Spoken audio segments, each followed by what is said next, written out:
Hello mga kabrat kalesyo. So, guess what? Dito na yung ating pure na honey. Isang galon na naman to. Ayan, binawasan na agad.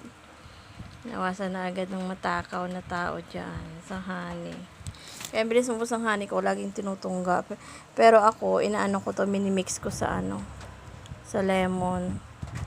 May mga ibang ingredients ako hinahalo dito. Tapos, yun yung iniinom ko tuwing umaga. 2 kutsara tuwing umaga.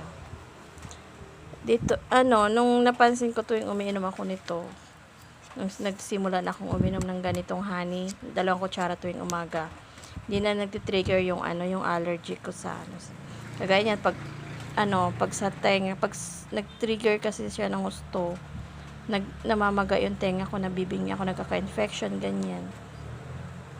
So far, simula na nag-take na ako nito, hindi na siya ganon.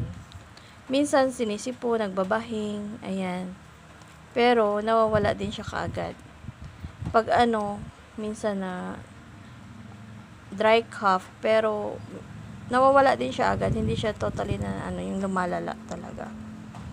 Kagaya nung mga, kailan ba yun?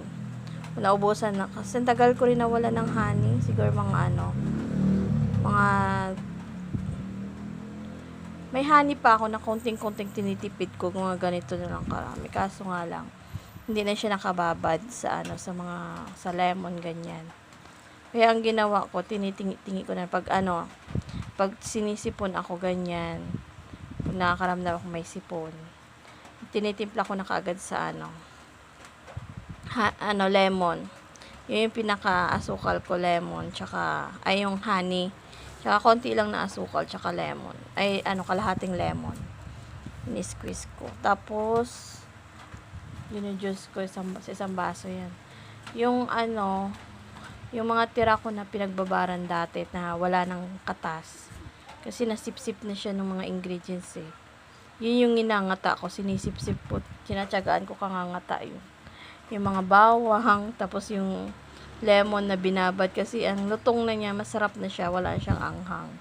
Or na parang yung cyst ng yung balat, wala nang ganon. Natsagaan ko yun. Pagka umaga, wala na agad ang sipon. Kahit yung feeling mo na sobrang lala na yung feeling mo gusto mo nang humigat, uminom ng gamot, nawawala talaga siya agad. So, ayan. Kaya, ito ngayon. Kahit ikaw, di ba? Ito rin ang inaano mo, no? Tinutungga lagi niya. Kaya bilis maubos sa akin ng honey. Tinutungga.